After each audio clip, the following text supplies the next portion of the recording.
de rebeldías y resiliencias. Un programa para conocer y reivindicar las luchas ambientales de las mujeres. Cada domingo a las 4 de la tarde por Violeta Radio.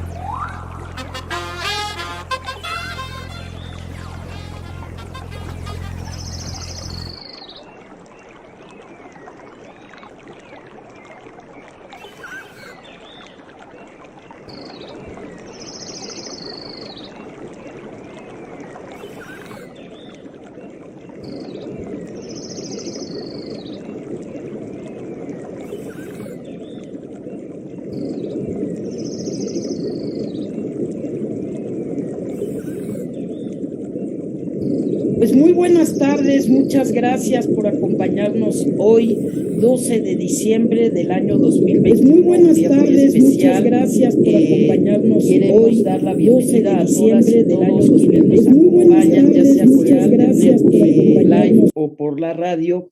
Y bueno, sobre todo, agradecer a nuestras invitadas del día de hoy también, que es la edición número 31 del programa de Rebeldías y Resiliencias Ambientales Feministas, un programa que busca visibilizar, conocer y reivindicar las luchas ambientales de las mujeres. Bueno, pues agradecemos a Maru Chávez, nuestra coordinadora de la barra de CIPAM, que además hoy nos transmite por el Facebook Live y por el 106.1 de frecuencia modulada de la radio en la Ciudad de México y área metropolitana. Pues muy bienvenidas Alma y Elsa, con quien estaremos platicando. ¿De qué se trata esto de la prevención de los desastres naturales o lo que se dice manejo integral de riesgos? Muy buenas tardes, querida Alma y Elsa. ¿Qué tal? ¿Cómo están? Hola, muchas gracias por la invitación y encantadísima de estar en su programa conversando sobre estos temas que nos apasionan y nos ocupan. Gracias, Alma. Gracias. Bienvenida, Elsa. ¿Cómo estás? Muy bien, Carla. ¿Qué tal, Alma? ¿Cómo han estado? Me encanta verlas y compartir este espacio con ustedes. Y bueno, pues agradecer la invitación y pues agradecer también a la audiencia que nos acompaña. Muchas gracias, chicas. Pues bueno, hoy tendremos un programa dedicado a este tema tan importante para México, porque recordemos que México es altamente vulnerable a cambio climático por su ubicación geográfica. Tenemos un país con mucho litoral y pues expuesto a muchos fenómenos naturales como cambios de clima radicales, inundaciones, huracanes. Así que hoy hablaremos de estos temas con nuestras dos queridas compañeras, pero bueno, no quiero sin antes hacer mención pues de este día tan especial, ¿verdad? Que es para nuestra gente querida, para nuestra gente mexicana en todos los lados del mundo, quienes estén siempre se acuerdan del 12 de diciembre, un día donde se festeja pues uno de los símbolos de la mexicanidad más emblemáticos, que es el Día de la Virgen de Guadalupe, la Virgen Morena, nuestra Tonantzin. Y bueno, yo quiero aprovechar este día para compartir una composición feminista sobre la Virgen de Guadalupe que nos hizo llegar una amiga que tiene como seudónimo Bejuco Power. Entonces, pues yo les quiero compartir pues esta plegaria o esta composición feminista para nuestra Virgen. A ti, mi Guadalupe, mi Tonantzin, bendita tú y bendita todas las mujeres en su libertad del fruto de su vientre, de su vulva y su deseo.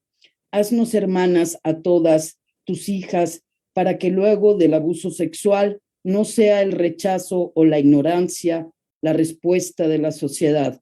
A tus hijas más pequeñas, dales madres que nunca les infundan miedo, que nunca las humillen. Abrázalas ante el siempre vivo atentado contra sus cuerpos, almas y mentes. Escucha nuestras plegarias para que deje de ser el dinero la fuente de tanta infelicidad, de tanta atrocidad que la gente sin alma acomete contra ti, Madre Tierra, Madre Agua, a tu casa, a nuestra casa. Sé siempre nuestra madre morena, hasta que la dignidad sea orgullo, hasta que tus hijas, todas, no las separe el racismo, la negación de nuestro México indio, indígena, que nos ha dado cultura. Te suplico de todas las mujeres, que todas las mujeres siempre tengan su voz propia, sepan venerar su palabra, organizar juntas sus acciones, se acompañen en sus luchas y se amen por sobre todas las cosas. Reina del cielo, reina del inframundo, madrecita de todo lo que existe, niña celestial, no nos dejes caer en la mediocridad y en el machismo que todos llevamos dentro. Bueno, pues después de esta composición, que a mí me gustó mucho, pues les quiero presentar a nuestras queridas invitadas de hoy. Alma Fuerte nace en la Ciudad de México, ¿cierto, Alma?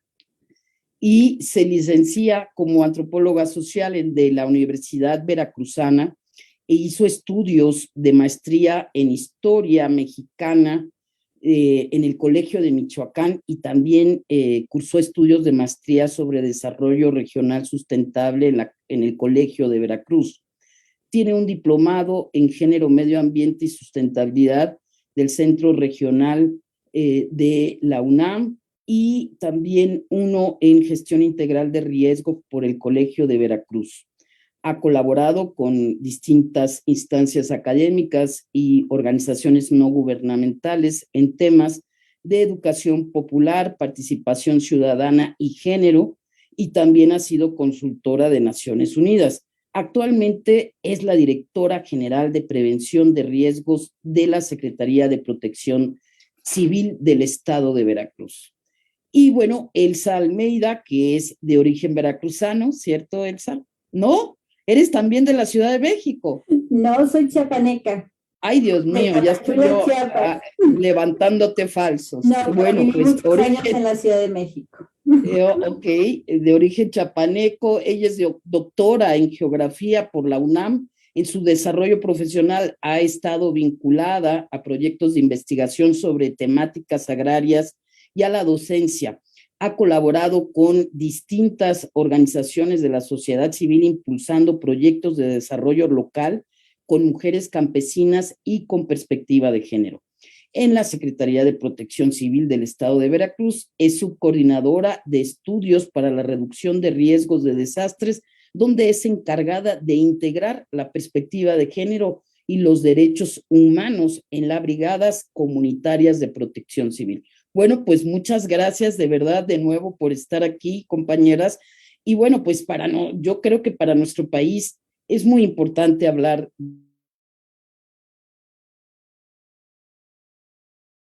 de la gestión.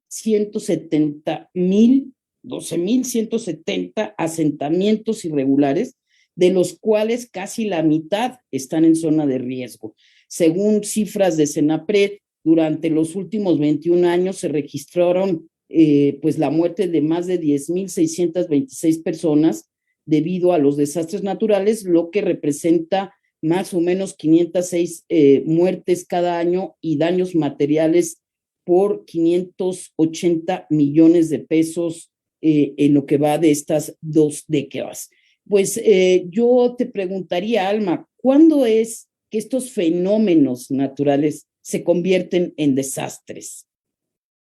Pues sí, los fenómenos naturales que han estado en la memoria de la gente que ha habitado el territorio que ahora es México, los fenómenos naturales han existido siempre, estamos expuestos a una actividad atmosférica, oceánica muy importante desde siempre. Los huracanes, los ciclones están en la mitología, ¿no?, de las culturas mesoamericanas, y también estamos construidos sobre una línea de fuego, ¿no?, de volcanes, y siempre ha habido actividad volcánica. Entonces vivimos en una tierra de fuego y de agua, ¿no?, de toda la vida, de toda la historia de la humanidad que se ha posado sobre ella. Sin embargo, la conciencia y la claridad de que existen cambios importantes en el ambiente por el calentamiento, por el cambio climático, pues nos hace evidente que estas manifestaciones se han convertido en cada vez más agresivas y nuestra capacidad para adaptarnos es cada vez peor, ¿no? que en los tiempos pasados. Entonces, un desastre sucede cuando la sociedad no comprende que adaptarse a esa forma de comportamiento de la naturaleza implica dejar de hacer cosas o dejar de ponerse en lugares donde se está expuesto. Entonces, un desastre es la suma de una manifestación extrema de la naturaleza en una posición en la que la sociedad no tiene la flexibilidad para ponerse a salvo. Y estos son precisamente, por ejemplo, los asentamientos irregulares de los que nos hablas en la estadística, las poblaciones que están en zonas riparias o en zonas costeras que están siendo sujetas a mareas de tormenta, por ejemplo, en un huracán, o a torrentes de agua que vienen, a crecientes que vienen después de lluvias extremas.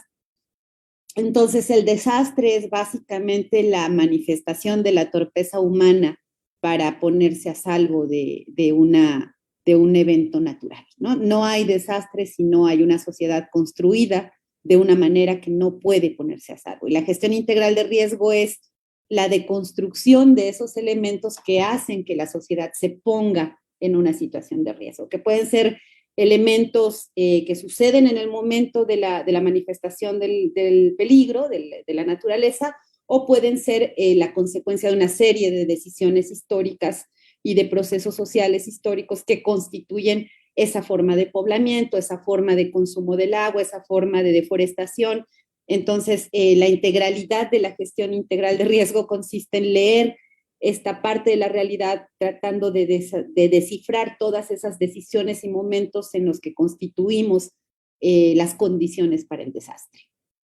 Ok, entonces cuando hablamos, digamos, de desastres, porque finalmente nos referimos a una construcción social de cómo se vive estos fenómenos, porque bueno, si hablamos de una isla desierta donde pase un huracán, pues no hay a lo mejor desastre, ¿verdad? Implica que hay poblaciones, ¿no? Asentamientos que de alguna manera tienen un grado distinto de exposición por distintas razones que ahorita nos las van a ir contando. Pero bueno,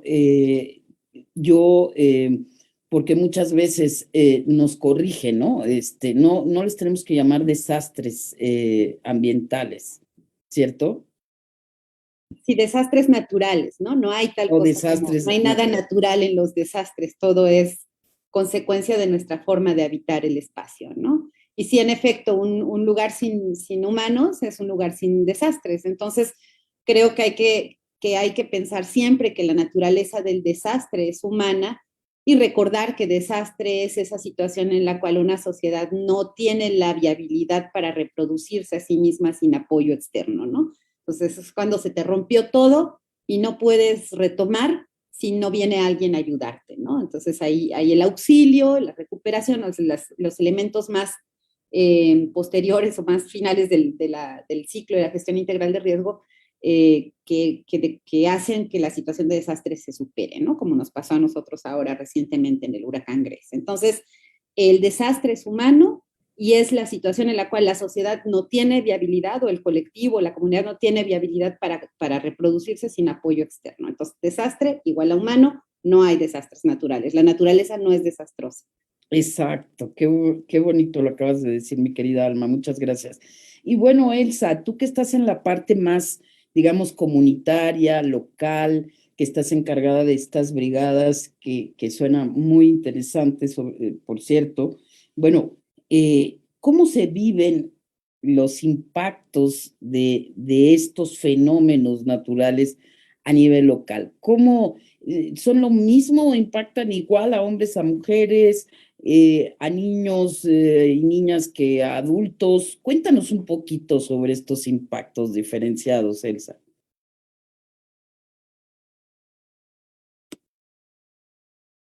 Pues sí, Carla, tu pregunta es muy pertinente y muy interesante, porque finalmente, como comentaba ahorita Alma, ¿no? O sea, a quién afecta directamente cualquier tipo de estos eventos perturbadores que nos llegan y tenemos, y cada vez son más fuertes, más violentos, más frecuentes, y no estamos preparados para tal cosa. Y la población, o sea, la población en general y sobre todo en donde nosotras estamos trabajando, que son las comunidades rurales, pues son poblaciones aisladas, donde hay mucha marginalidad social, donde hay muchísimos riesgos, donde o te inundas o hay un deslizamiento de laderas o si no incendios forestales, o sea, te ocurre de todo, ¿sí? Y te ocurre cada vez más frecuente. O no tengo agua o tengo demasiada agua, ¿sí? O llegan los vientos fuertes que nos hacen toda clase de deslizamientos o tiran árboles,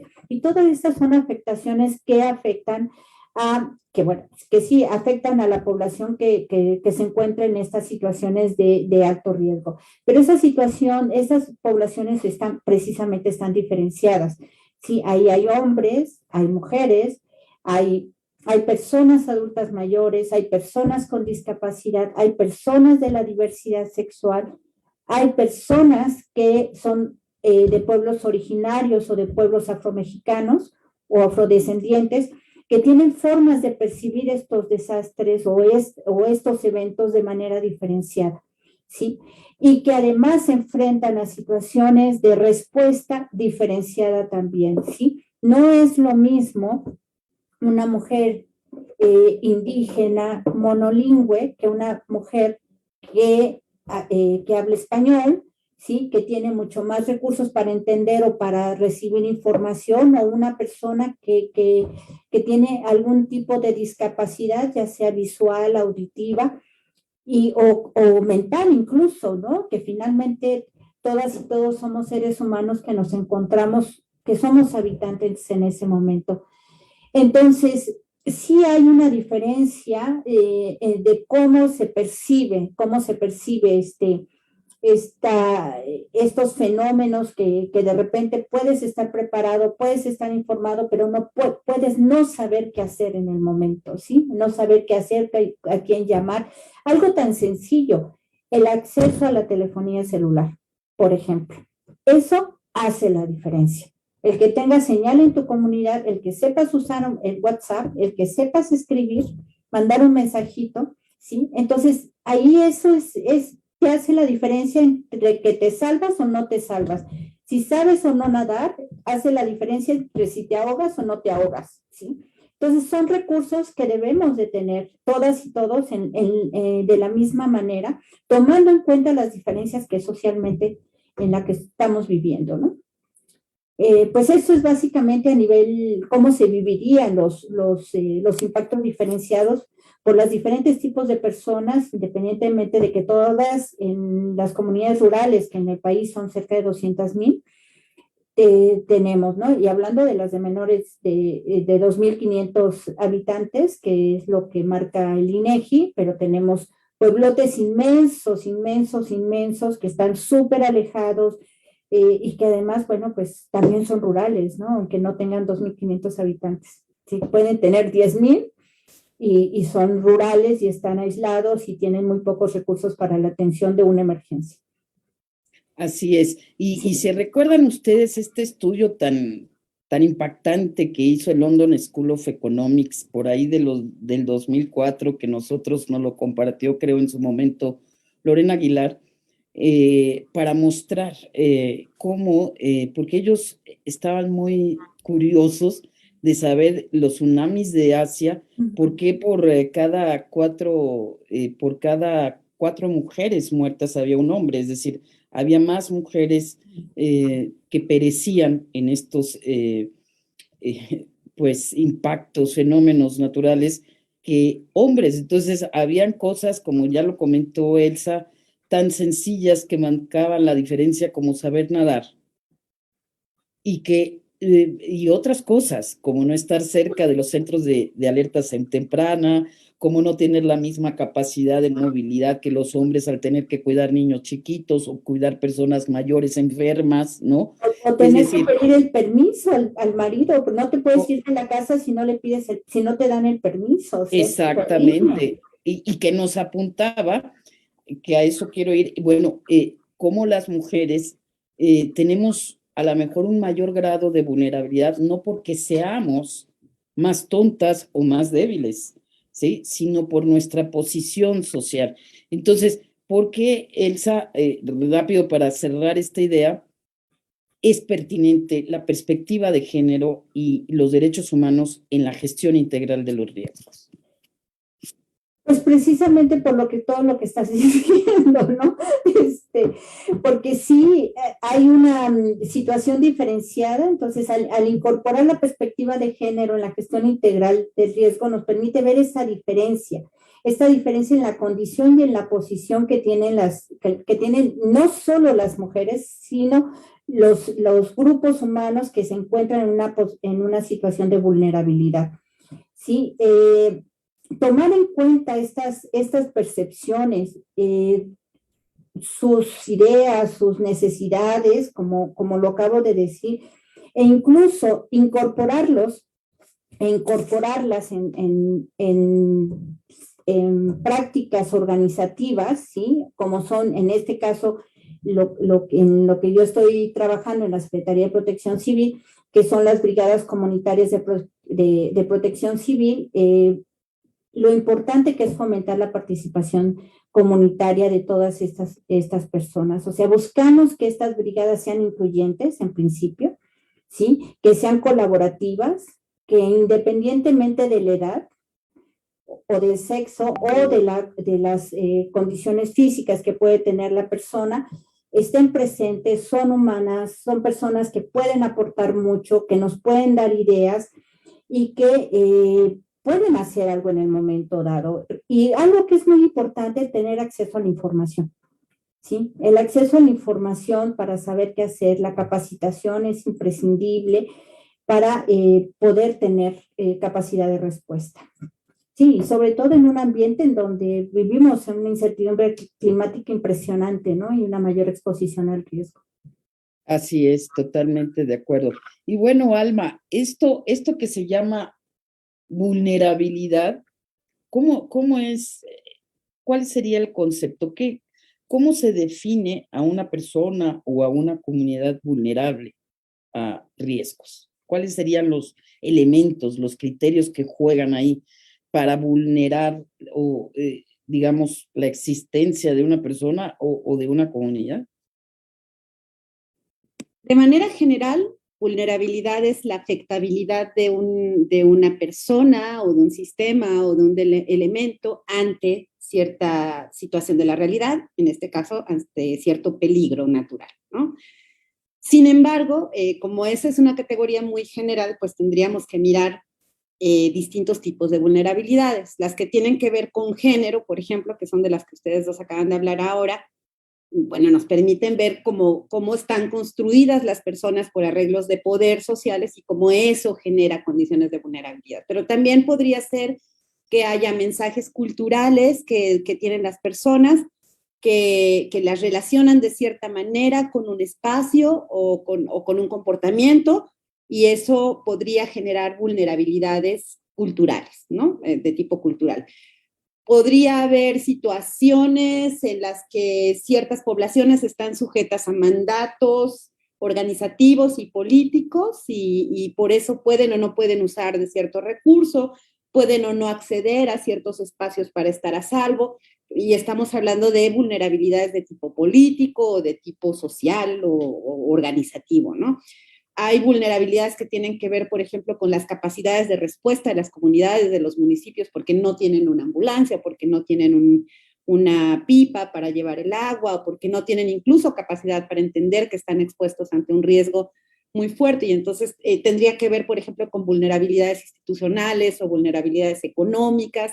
Entonces hay muchas formas de leer las cosas que ponen a una persona o a una comunidad en una situación de vulnerabilidad. Es una palabra muy general para entender la polaridad del riesgo en lo humano, no en lo natural, y como lo humano está sujeto a diversos análisis y condiciones y niveles de acción, de comprensión y de cambios, entonces se derivan todos estos distintos elementos de vulnerabilidad. Entonces, no sé si me explico mucho, pero son las maneras de ver qué es lo que hace afectable a alguien ante un peligro natural, ¿no? Vamos, te haría dos preguntas muy provocativas. Las mujeres somos más vulnerables que los hombres. ¿Quiénes en México, de una manera muy general, o en Veracruz, se enfrentan a más vulnerabilidad a estos fenómenos naturales? Bueno, o sea, creo que sin ir muy lejos está claro que, o sea, yo soy soy una persona feminista y también creo que soy una persona inteligente y me doy cuenta que la realidad está construida de modo que las mujeres tenemos muchas menos capacidades de agencia, mucho menos dinero, mucho menos credibilidad y posiciones sociales para que nuestras perspectivas sobre las cosas se escuchen y eso nos hace vulnerables. Y además somos las especialistas del cuidado de todo mundo. Entonces, como que no hay que ir muy lejos para darnos cuenta que las mujeres somos más vulnerables. Ahora, hay que ver qué mujeres, en qué situaciones, porque yo creo que está muy bien el enfoque de género para mostrarnos estas construcciones que en general nos hacen diferentes, pero necesitamos miradas más finas para darnos cuenta que no somos lo mismo Elsa, tú y yo, acá con nuestra computadora, ¿no? Y nuestra conexión a Zoom hablando sobre los riesgos, que mi vecina que tiene problemas para pagar la luz, ¿no? Y entonces, si viene un huracán, nos va a ir distinto a mi vecina y a mí. Además, yo tengo el coche aquí estacionado en la entrada y voy a salir con mis hijos corriendo y ella va a tener que arrastrar a sus 3 niños a quién sabe dónde, ¿no? Entonces, no es lo mismo la situación de clase de unas y de otras, no es lo mismo la formación y la experiencia cultural de unas y otras. Y si yo fuera una mujer que vivo en una ciudad, en una silla de ruedas o tengo algún tipo de retraso, no de retraso, perdón, de discapacidad intelectual, estaría en una situación muy diferente. Entonces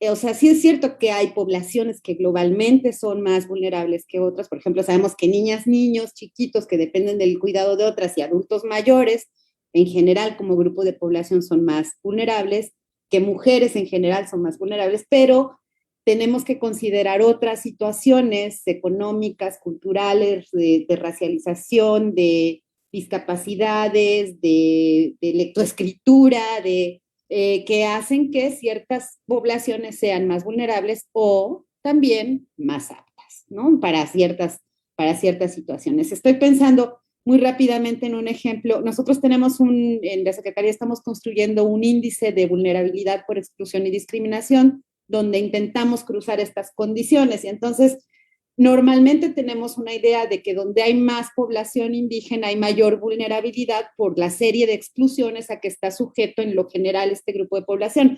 Pero ¿qué pasa cuando estamos viendo los indicadores de la Sierra de Songolica, donde el 80%, el 85% de la población es indígena? Entonces ya no puede funcionar igual el indicador. Tenemos que mirar otras partes de la vulnerabilidad, ¿no? Entonces, lo que quiero decir es, hay que tener formas de medir más finas y más contextuales que nos permitan entender tanto la vulnerabilidad.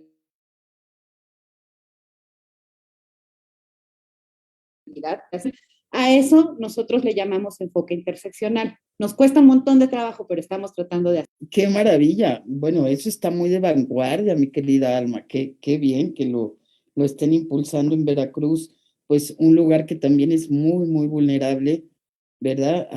Pues a las inundaciones, a los golpes de calor, a estos torrentes de agua que tú decías, de lluvias intensísimas y extremas, y como decía nuestra querida Elsa, pues también como lo vimos en otros programas acá, el informe del IPCC, ¿verdad? De estos especialistas de cambio climático que ya acusaban que estos fenómenos naturales iban a ser pues cada vez más intensos y más continuos. Entonces, bueno, pues enfrentamos unos desafíos bastante importantes en nuestro país para poder dar respuesta efectiva a estas múltiples dimensiones de la vulnerabilidad. Pero bueno, vamos a seguir hablando de esto, no sin antes irnos a un brevísimo corte musical. Ella es Sara Curruchiche, no sé si la han escuchado, es una pues música maya quiché guatemalteca que está triunfando en todo el mundo actualmente y vamos a escuchar una canción muy linda de ella que se llama La Ciguanaba y bueno, pues ahí Maru nos va a ayudar a poner el video y la canción de Sara Churruchich. Muchas gracias, Maru. Vamos con la rola y no nos dejen aquí en Rebeldías y Resiliencias Ambientales Feministas, que estamos hablando de riesgos, manejo integral de riesgos con Alma Fuerte y Elsa Almeida.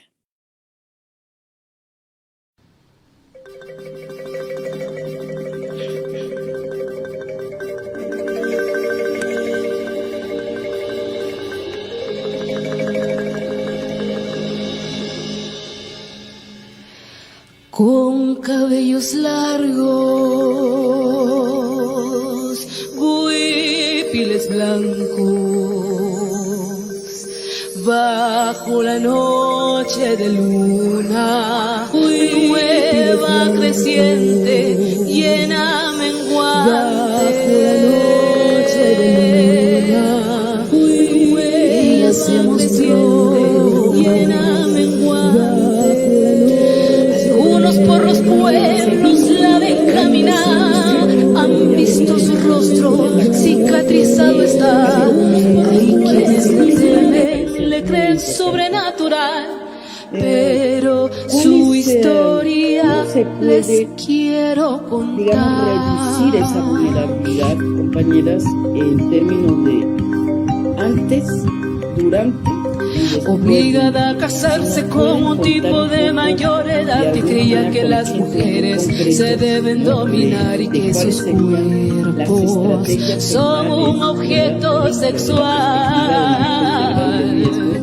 Pero ella huyó porque sabía que su cuerpo solo a ella pertenecía, nadie golpearla debía, su vida es de ella y de nadie más. También han intentado ciertas cuestiones que tienen que ver con el acoso sexual, la vulnerabilidad también de sus cuerpos, ¿no?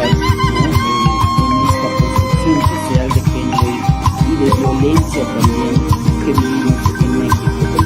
Recorre las calles y con huipiles blancos bajo la luna y el sol va caminando.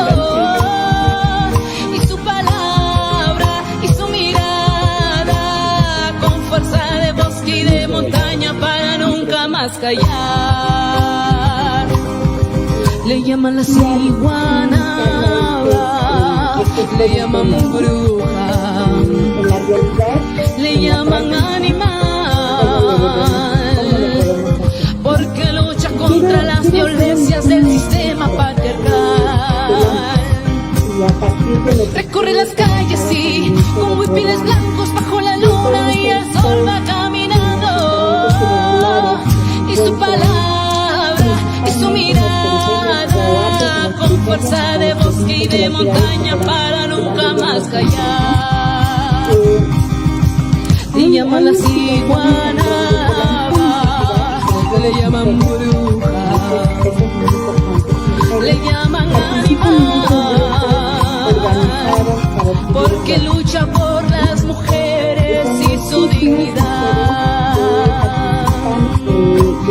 Canta pekash ki samer bakivi kono ferri shukli shkeru to shkeru kor. Ella no va a parar de caminar, trae consigo la fuerza de los barrancos y la libertad, contribuye a sembrar, pero no solamente a sembrar, en donde las autoridades autorizan esas construcciones. Y ahorita en este ejemplo estoy poniendo un ejemplo de mujeres que tienen muchas carencias, principalmente que migran a las ciudades, esta migración campo-ciudad, y que están, digamos, no tienen la suficiente información, pero sin embargo también en otras clases sociales también podemos tener este tipo de situaciones en donde no sabemos en dónde estamos comprando. Y entonces en esta prevención, o sea, en esta etapa del antes, hay que saber en dónde estamos situados. Hay que aprender a saber en dónde estamos situadas cada una de las personas. Eh, cuáles son nuestras exposiciones al riesgo, ¿no? O sea, de todos es conocido que en Jalapa con el huracán Grace se nos desbordaron todas las calles, se inundaron, fue totalmente un desastre. Y en estos recorridos que hemos hecho desde la Secretaría de Protección Civil, es muy interesante ver que la mayoría son las mujeres las que participan, las que salen a las calles, las que quieren la pavimentación de la casa, las que quieren esta participación que relativamente, como dice Alma, bueno, tienen menos capacidad de agencia, ¿sí? Pero entre las mujeres urbanas y las mujeres rurales hay sus diferencias. Y cada vez las mujeres rurales, ante una migración tan fuerte, tan intensa, toman la voz, tienen una mayor participación y son, pero bastante echadas para adelante, lo cual me gusta mucho y esto tiene que ver con la organización. En ese sentido, yo insisto en que la información oportuna, el saber qué hacer, qué acciones debemos de saber hacer antes, no solo antes de comprar un predio, que es antes de comprar un riesgo, ¿sí? Sino en dónde estoy viviendo ahora, qué es lo que tengo en este momento, cuáles son los riesgos, qué tengo que hacer para mitigarlos, cómo tenemos que prepararnos. Por ejemplo, y regreso al ejemplo de Jalapa, si no tiráramos tanta basura a las calles, en las partes bajas no hubiera el taponeo que hay y la inundación que se da. O sea, ¿cómo es posible que todas las fuentes de desagüe se tapan por la cantidad de basura, de plástico que hay? Entonces no hay manera de que el agua penetre, se fluye, y entonces se va acumulando y entonces el tiro es altísimo, ¿no? Y los daños son terribles. Por otro lado, en el durante también hay que saber qué hacer, ¿no? Pero a mí me llama mucho la atención que el durante tiene que ser también un durante colectivo, ¿sí? No nada más un durante de que yo me puedo salvar, sino el vernos como sociedad y vernos para poder salir adelante. Y en ese sentido, la organización comunitaria me parece fundamental, tanto en el durante como el después.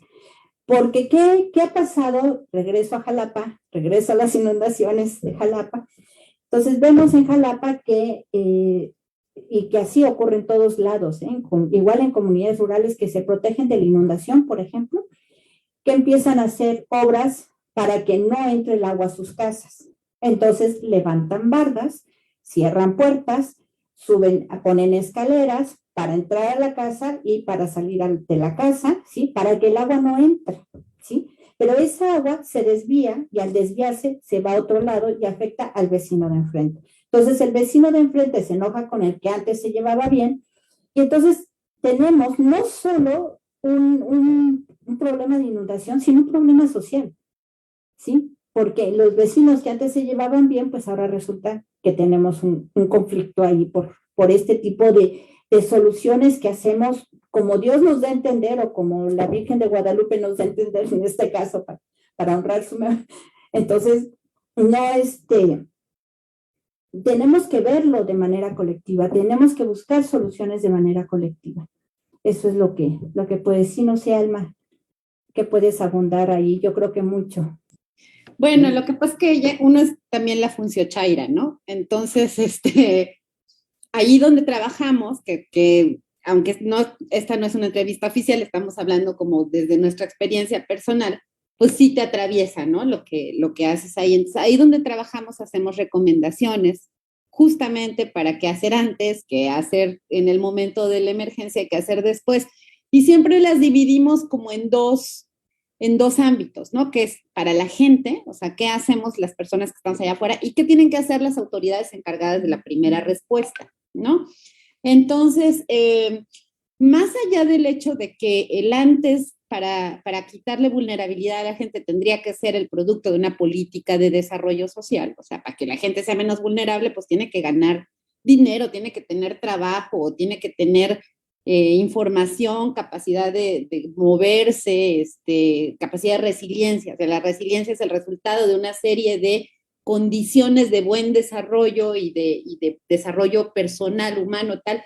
Pero bueno, eso no hace la Secretaría. La Secretaría trabaja con respecto a los riesgos. Entonces, respecto a los riesgos, lo más importante es que las personas aprendan a hacer una lectura de los riesgos con los que conviven, como dice Elsa, ¿dónde está mi casa?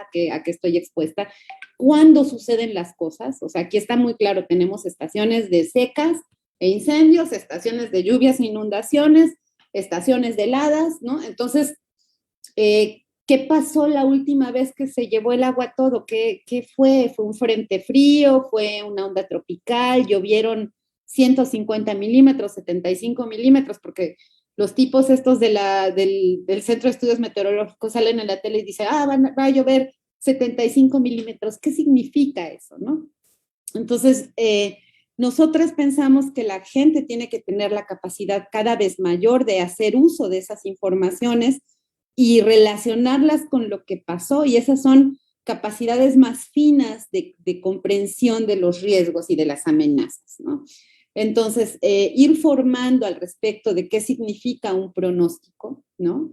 Es importante. Y casi siempre los pronósticos están acompañados de cosas como, si va a llover, bueno, quita los materiales que puedan ser arrastrados por un torrente. Mucha gente tiene sus materiales de construcción o leña, o cosechas que están apiladas fuera de casa porque no caben dentro o no tienen bodegas y lo puede llevar el agua, o tiene sus animales sueltos y tiene que prever refugios para los animales, sean mascotas o sean animales de producción.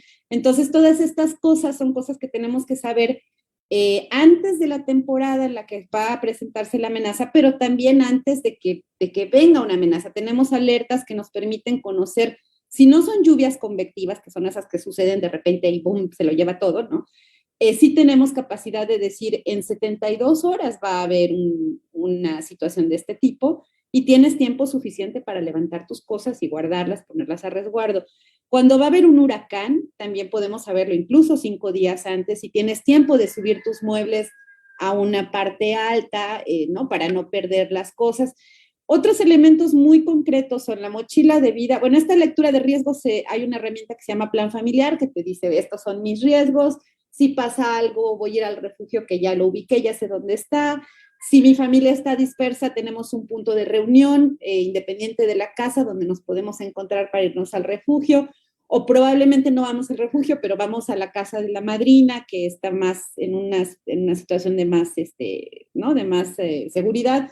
Entonces, tener estrategias de encuentro y de refugio, sean las públicas en un refugio temporal o sean en una situación familiar de apoyo, que es lo que mayormente hace la gente, ¿no? Acudir a sus redes de familias y amistades. Durante no tenemos que hacer nada. Durante nos tenemos que resguardar, nada de salir a salvar cosas o el perrito, nada, porque es cuando está manifestándose el fenómeno más fuerte y podría llevarnos el agua o decapitarnos una lámina que está siendo arrastrada por una racha de viento. Entonces, durante nada. Y después es muy importante, primero el auxilio, ¿verdad? No volver a la casa. Si nos fuimos de la casa y todavía no estamos seguras que la casa está en una situación de seguridad, tenemos que resguardarnos y esperar a que las autoridades o quien está encargado en el nivel local nos avise que ya la zona es segura. Nos pasa mucho, por ejemplo, con los deslizamientos, que hay un aviso, que hay una zona donde hay un deslizamiento activo, se evacúa la gente y podría regresar antes de que ese deslizamiento se desactive y morir, ¿no? Y morir aplastada por una luz de tierra, porque pensaron que como ya había pasado la lluvia, ya no había peligro, pero el funcionamiento de los materiales que se deslizan dura mucho más que la lluvia, tiene otra temporalidad. Entonces, muy importante saber si ya pasó el riesgo, ver que todo esté bien, apoyar a los vecinos, o sea, apoyarse, bueno, uno ponerse a salvo y luego apoyar a los vecinos en comunidad. y también participar en los SEDANES, que son las evaluaciones de daños, ¿no? Entonces, comunicarnos con la autoridad y decir, oye, yo perdí esto otro, por favor anótalo. No siempre los SEDANES se traducen en un apoyo gubernamental, ¿no? No siempre generan, la gente tiene la expectativa de que si doy una lista de lo que me pasó va a venir el gobierno y me va a ayudar. Entre el EDAN y la declaratoria que le permite al Estado dar algún apoyo, hay muchas cosas que pasan en medio, ¿no? Y podría ser que una comunidad no salga declarada como de desastrado, ¿no? En desastre, y no haber recursos. Pero ciertamente los que hay no van a bajar si no hay un EDAN. Entonces, si tú tienes un desastre y perdiste la casa y perdiste la cosecha y perdiste los animales, tienes que informarlo a la autoridad para que haya una gestión que te permita acceder a un apoyo público. Eso es lo que te toca como persona. Como autoridad es muchísimo más importante la previsión, porque tienes que saber dónde tienes familias y casas en situación de vulnerabilidad, tienes que prever antes de las temporadas lo que va a pasar y promover mensajes de autocuidado, de cultura de la protección civil para la gente, tienes que prever refugios temporales, tienes que operar los refugios temporales con criterios de igualdad de género, derechos humanos y COVID, que es complicado. Tienes que estar listo para la respuesta inmediatamente después de que se manifestó el fenómeno y poner a la gente a salvo. Y si requieres ayuda, si eres la autoridad municipal y requieres ayuda del Estado, lo tienes que declarar para que vengan y te apoyen. Tienes que tener relación con las brigadas comunitarias que hay en tu municipio y con las agencias municipales que existen. Y ese tejido tiene que estar ya activo antes de que suceda el impacto de la amenaza. En su caso, tendrías que establecer el comité de emergencias del municipio, que es donde todas las fuerzas municipales se sientan y actúan en una lógica de comando de incidentes para poner a salvo a la población. Y bueno, ya después, pues nada, a la atención, ¿no? A la transporte de gente, a la evacuación, a mirar que los refugios temporales funcionen bien, a conseguir víveres, a ver que la situación en las casas esté segura. Es mucha chamba, pero todo está escrita y todo eso está sistematizado en documentos que se pueden encontrar en las páginas oficiales nuestras y creo que de cualquier secretaría de los estados que se dedica a este asunto de la protección civil, ¿no? Bueno, de todas maneras, hacia el final, que ya estamos yéndose al final del programa, se pasa muy rápido el tiempo, nos das exactamente esos datos, mi querida Alma. Y bueno, con Elsa, para reafirmar la parte de la información, Elsa, que tú ya advertías que es crucial el acceso a la información para poder reducir el desastre.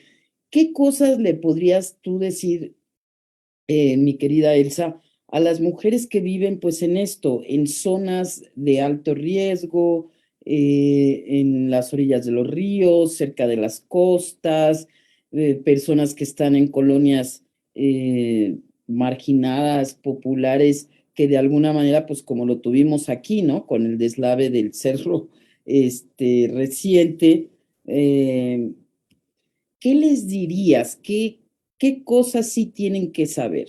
Como muy puntuadas, a ver, si se enteran que ya viene una lluvia muy extrema o viene un huracán, ¿qué es la información a la que uno tiene que acceder básica?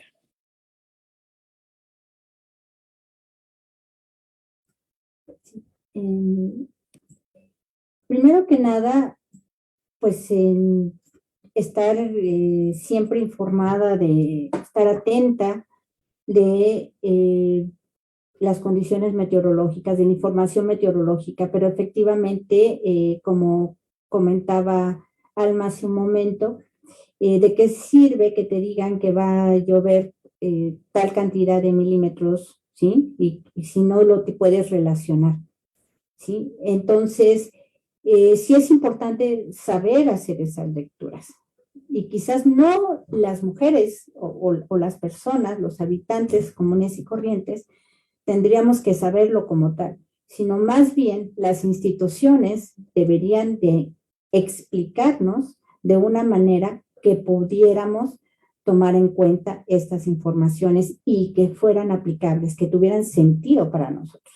Porque a mí de nada me sirve que me digas va a llover 300 milímetros, ¿sí? Si no me acuerdo cuando llovió la vez pasada, o sea, o pues estaba tan ocupada en resolver lo inmediato que ya no sé de qué, no lo registré, pues simplemente puede ser. Entonces, uno es información, pero información accesible a todas y todos, ¿sí? Información que nos digan, ¿saben qué? Van a venir vientos totalmente inusuales, ¿sí? Sí, de 200 kilómetros por hora, pero son muy, muy fuertes, porque a mí si me dices 200 kilómetros por hora, lo único que imagino es cómo iría yo a 200 kilómetros por hora en mi coche. Es la única relación que puedo hacer, ¿no? Entonces iría en friega, por supuesto. Entonces digo, son vientos muy fuertes, ¿sí? Pero hay mucha gente que no puede o no tiene esa idea para relacionarse. Entonces, vientos muy fuertes, ¿qué tenemos que hacer? Fijar bien las láminas de los techos, cerrar todo podar los árboles, limpiar, recoger las cosas que tenemos sueltas, las láminas, pues en dado caso las espectaculares, en donde los hay, ¿no? Buscar la manera de prevenir acciones preventivas. Si vivimos cerca en una zona riparia en donde es casi seguro que se va a inundar, aunque no se haya inundado durante años, hemos tenido ya ejemplos en el país de que se asientan muchas viviendas y colonias en lechos lacustres o de ríos, y después de muchos años o décadas que estuvo ese río seco, pues de repente pues viene la barrancada, se inunda y es todo un desastre, ¿no? Entonces sí saber precisamente, tener información en dónde nos estamos situando, nos estamos estableciéndonos. También otra cosa que me parece importante y que tiene que ver con la información, pues no la información que recibimos, sino también hacer estas lecturas del entorno en donde estamos viviendo. Muchos somos migrantes, llegamos a lugares que no conocemos la dinámica ambiental, ¿sí? A diferencia de las personas que viven en estos lugares desde hace mucho tiempo y que de voz en voz y de generación en generación van contando historias y van contando formas de percibir los cambios, ¿no? Que si los pajaritos vuelan, que si los animales, ¿no? O sea, yo me acuerdo cuando llegué a Jalapa, una de las primeras impresiones que tuve fuertísimas fue que de repente toda la casa, por todas las paredes, que ya no sucede, era así un mundo de hormigas, pero eran cortinas de hormigas por todos lados, y yo dije, ¿qué es esto, no? ¡Qué impresionante! Y la persona que estaba conmigo me dice, no te preocupes, va a pasar, nos están avisando que va a llover, no, que va a haber un cambio del clima fuerte, ¿no? Y efectivamente pasaron, limpiaron y se fueron. O sea, y no lo he vuelto a ver, ¿no? O sea, ese tipo de cosas. Pero bueno, yo quiero regresar a que precisamente todas esas acciones de prevención, de conocer el entorno, de conocer cómo es la dinámica ambiental que se está dando en el lugar, cuáles son los cambios, si mi casa desafortunadamente está en un lugar de riesgo, saber que no debo de estar ahí, o por lo menos hasta que la autoridad me informe que ya puedo regresar.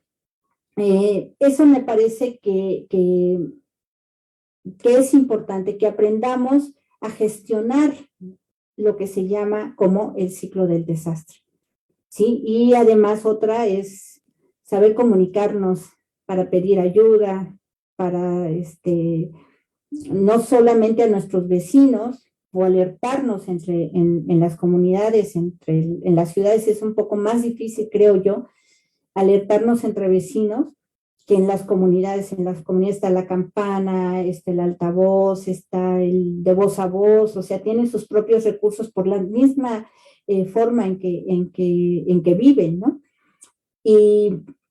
Y bueno, y saber que a tiempo hay que avisarles a las autoridades locales, que en este caso ya sean el agente o la agenta municipal, que cada vez en Veracruz tenemos mayor participación de mujeres en puestos de representación comunitaria, o en las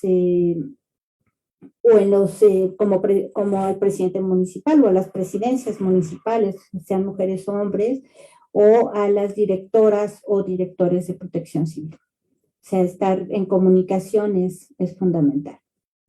Y bueno, para eso también, Alma, para ir cerrando, hay cosas que de alguna manera tendrían que tomarse un poco más en serio en términos de las causas, de cómo se construye el desastre, cómo son ciertos instrumentos ambientales, es decir, cómo hemos también transgredido, ¿no? La vocación ambiental de los territorios, en el sentido de que o sea, por eso se usan los ordenamientos ecológicos territoriales en la planificación, ¿verdad?, urbana y demás de los municipios, pero que casi nunca se respetan y que es parte, no todo, pero sí es una causa fundamental, digamos, de por qué nos exponemos a de esa manera, ¿no? ¿Por qué crecen nuestras vulnerabilidades? Porque, bueno, ponemos casas, habitaciones en los cerros, ¿no?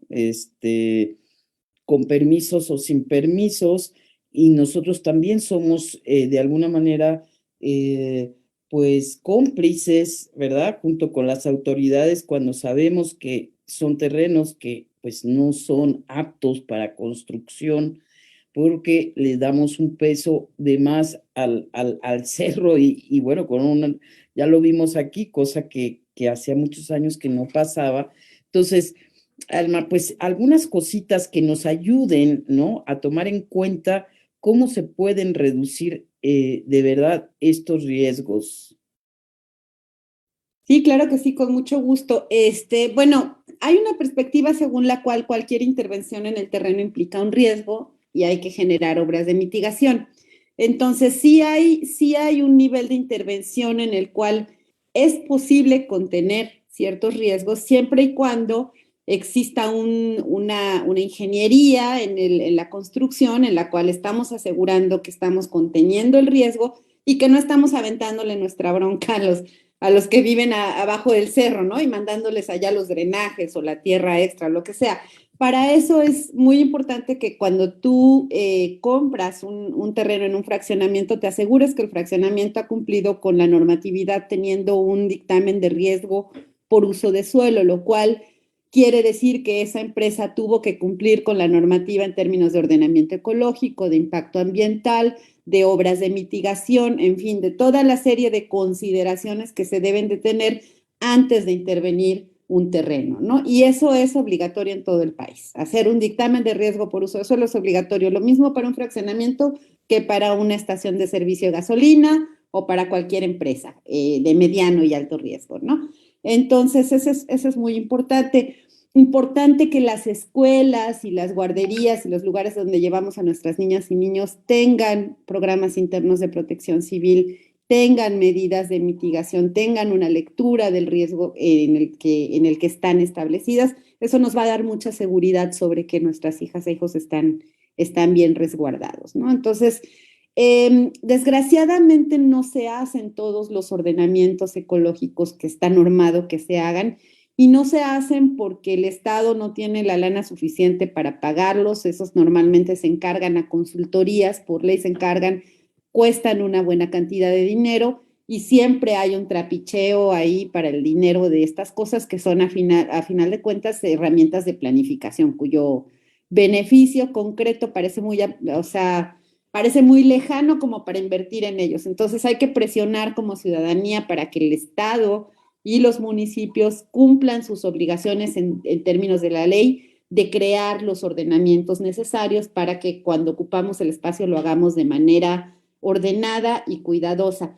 También es muy importante vigilar la corrupción en materia de gestión del territorio, porque hay muchos negocios entre las oficinas de desarrollo urbano y las empresas constructoras a nivel municipal. Entonces, la corrupción es el enemigo de la seguridad, ¿no? Entonces, también nosotras como ciudadanía podemos mirar hacia ese lado, ¿no? Y tratar de exigir nuestros derechos en materia de instrumentos de seguridad ambiental y de seguridad territorial, de buena gestión del territorio. En fin, yo creo que como se nos está acabando el tiempo, quiero como decir algo que me parece lo más importante, que además de tener noción de que vivimos en una realidad de riesgo y que ese riesgo está creciendo, porque crece la pobreza y la exclusión, pero también porque crece la severidad de las manifestaciones de la naturaleza.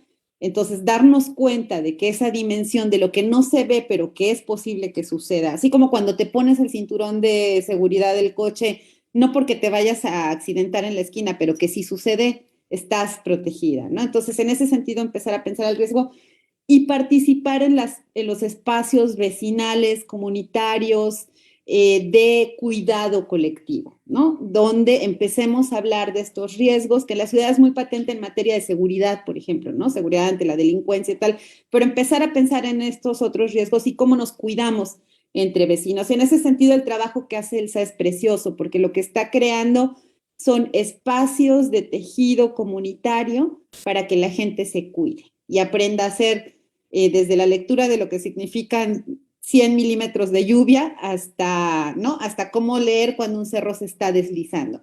Entonces, si yo me acerco a este tipo de espacios comunitarios, tengo más posibilidades de estar a salvo que si estoy sola con mis hijos en la casa, ¿no? Entonces, buscar los espacios colectivos comunitarios para entender el riesgo y para contender con él, ¿no?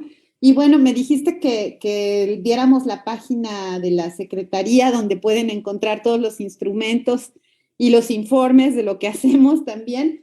Es www.veracruz.gov.mx/protección civil todo seguido.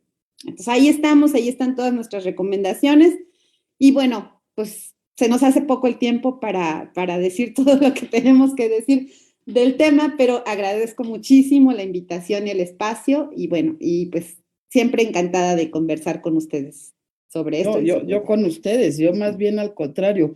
Fíjense que nos está comentando nuestro querido Víctor Arismendi, que a quien le mando un gran abrazo, le mandamos un abrazo, también Tere Vieira, que también siempre nos escucha, le mandamos también muchos saludos, y nos comentó Víctor que sí se pasó una parte de la canción y que nosotros seguíamos hablando. Entonces, yo creo que estábamos hablando, Elsa estaba hablando un poquito de el tema ya de cómo se ven las vulnerabilidades a nivel comunitario. Elsa, si nos puedes otra vez volver a comentar esto de manera breve, es decir, ¿qué vulnerabilidades se enfrentan las comunidades, sobre todo las que tú estás ahí, pues armando las brigadas?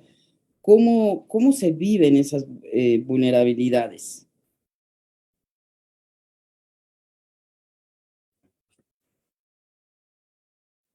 Y nosotros nos quedamos queriendo escuchar la canción.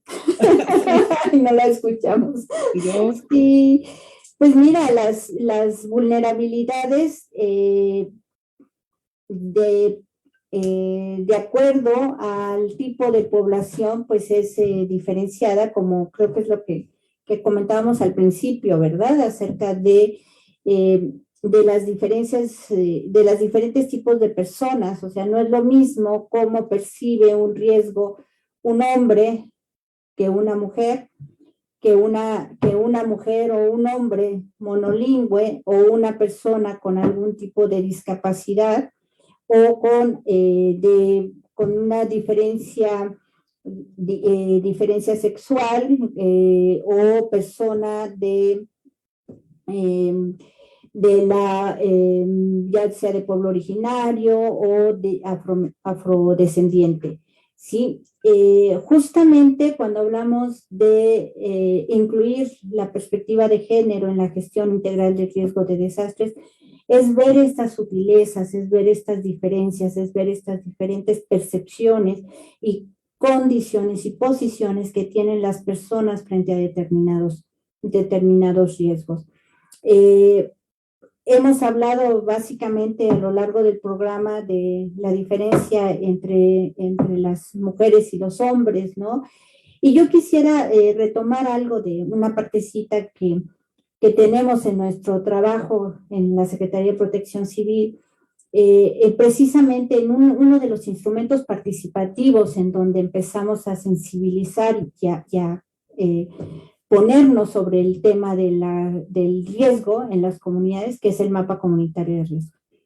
El mapa comunitario de riesgos, que es fundamental porque ahí las personas empiezan a dibujar y a identificar, bueno, aquí es el área de inundación, aquí viven las personas con algún tipo de discapacidad, aquí las mujeres embarazadas, aquí, o sea, empiezan en este ejercicio mental de situar espacialmente en su comunidad en dónde están esas personas que en un momento de emergencia tendrían que reaccionar o en el momento de prevención, porque como bien decía Alma, en el durante de la emergencia te encierras, o sea, no tienes a qué salir, todo se hace o antes o después.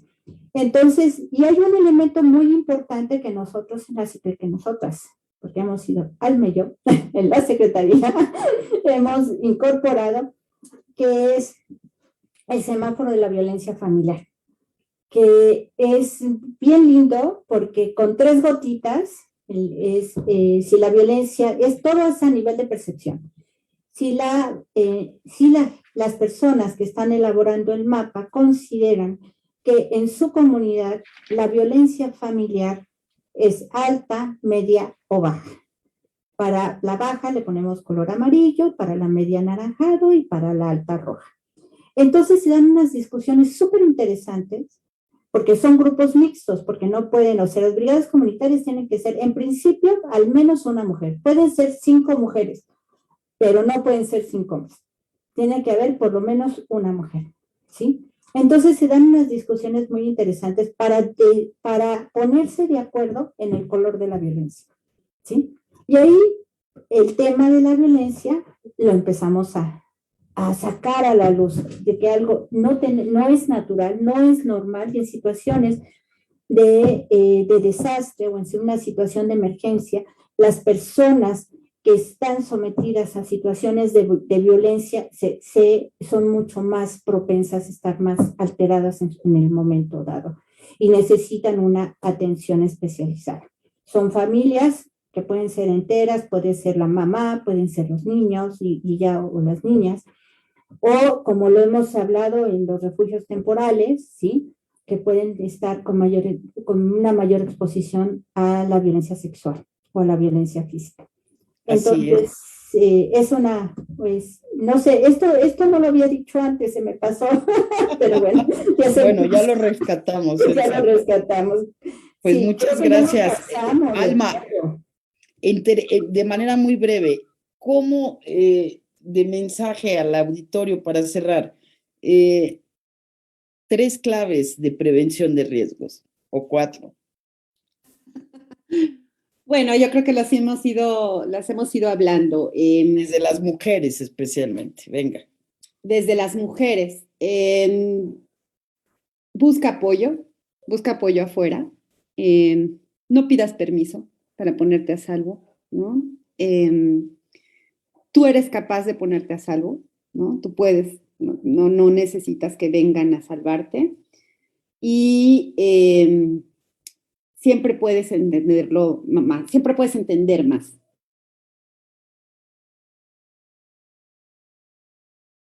Lo que estás, ¿no? Muy bien, sería, ¿no? Pues bueno, con esto nos vamos y hay mucho más que decir de género y riesgos. Esto fue una probadita y yo les invito a que hagamos otro programa de riesgos, a lo mejor ya más vivencial, ya más sobre los casos, ¿no? Concretos que ustedes han pues también vivido en Veracruz, que sería pues muy bonito hablar, muy bonito y duro también, porque ahí es donde vemos ya muy claramente pues cómo pues diferentes momentos de vida, tu sexo, tu identidad, tu clase social, tu identidad étnica o no, también tiene tanto que ver en cómo se enfrentan estos fenómenos naturales. Hay tanto que hablar sobre este tema. Yo les agradezco infinitamente haber estado hoy aquí, un día un poco difícil por ser festivo, por ser domingo. Yo les agradezco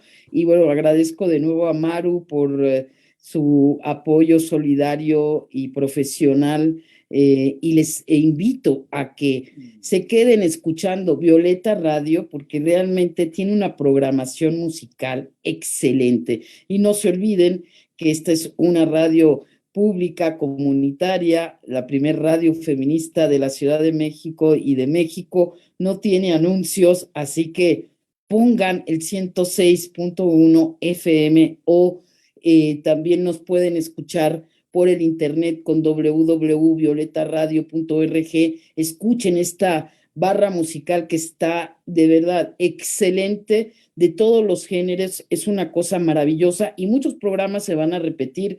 También las invito a que nos puedan escuchar de lunes a domingo durante estas pues, tiempos decembrinas.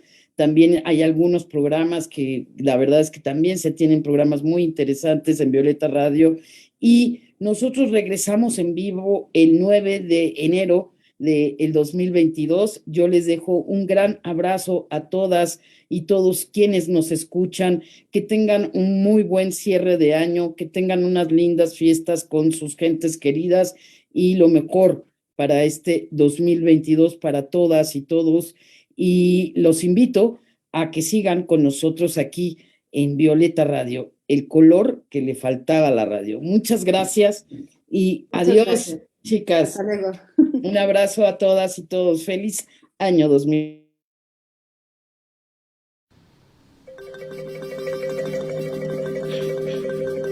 Color que le faltaba a la radio. Muchas gracias y adiós, chicas. Un abrazo a todas y todos. Feliz año 2000. Con cabellos largos, huipiles blancos. Muchas gracias y adiós. Bajo la noche de luna nueva creciente, llena menguante. Ella se mostró bajo la noche. Algunos por los pueblos la ven caminar, han visto su rostro cicatrizado está. Hay quienes le temen, le